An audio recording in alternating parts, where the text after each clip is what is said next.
terhadap guru juga dapat dilihat dari perspektif hak asasi manusia.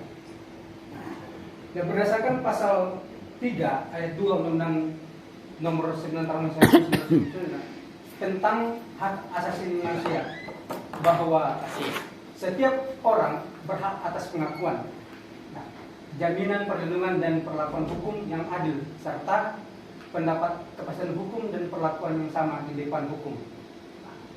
Sesuai dengan politik hukum,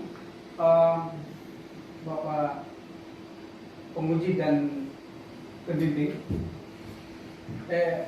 sesuai dengan politik hukum ini, undang-undang tersebut bahwa manusia sebagai makhluk ciptaan Tuhan yang Maha Esa, yang mengemban tugas mengelola dan memelihara alam ini, alam semesta, perlu ketakwaan dan tanggung jawab untuk kesejahteraan umat manusia.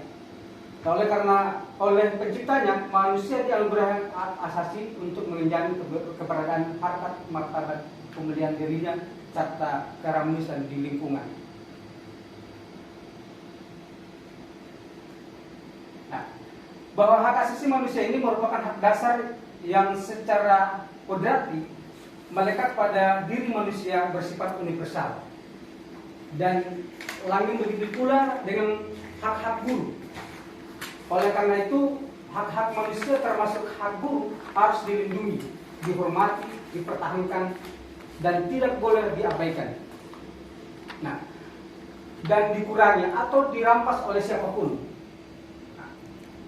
Bahwa bangsa Indonesia sebagai anggota Perserikatan Bangsa-Bangsa PBB mengemban tanggung jawab moral dan hukum untuk menjunjung tinggi dan melaksanakan Deklarasi Universal tentang Hak Asasi Manusia.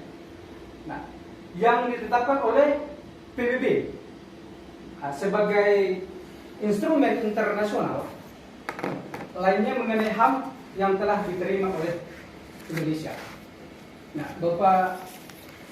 Bapak-bapak yang saya hormati, rumusan masalah yang saya ingin ungkap adalah ada dua.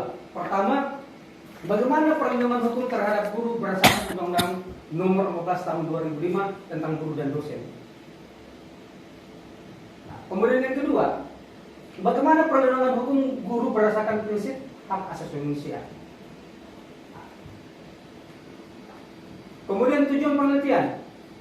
Ya, tujuan penelitian ini yaitu pertama untuk menganalisis dan mengetahui bentuk perlindungan hukum terhadap guru berdasarkan Undang-Undang Nomor 14 Tahun 2000 tentang guru dan dosen. Nah, yang selanjutnya untuk dapat menganalisis dan mengetahui perlindungan hukum guru berdasarkan prinsip-prinsip hak asasi manusia. Nah, selanjutnya metode penelitian. Metode penelitian di sini adalah dalam penulisan menggunakan metode yuridis normatif.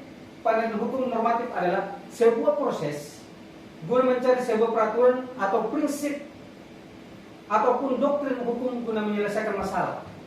Nah, pelaksanaan penelitian hukum normatif guna menghasilkan argumentasi atau juga teori konsep sebagai perspektif dalam penyelesaian permasalahan. Ya, juris formal legal research ini adalah menemukan kebenaran, koherensi, yaitu adalah aturan hukum sesuai dengan norma hukum, prinsip hukum, serta apakah tindakan seseorang sesuai dengan norma hukum. Nah, kemudian yang selanjutnya kerangka berpikir yang saya lakukan adalah teori kepastian hukum juga digunakan dalam menjawab isu hukum. Dalam penelitian harus mengandung kepastian hukum.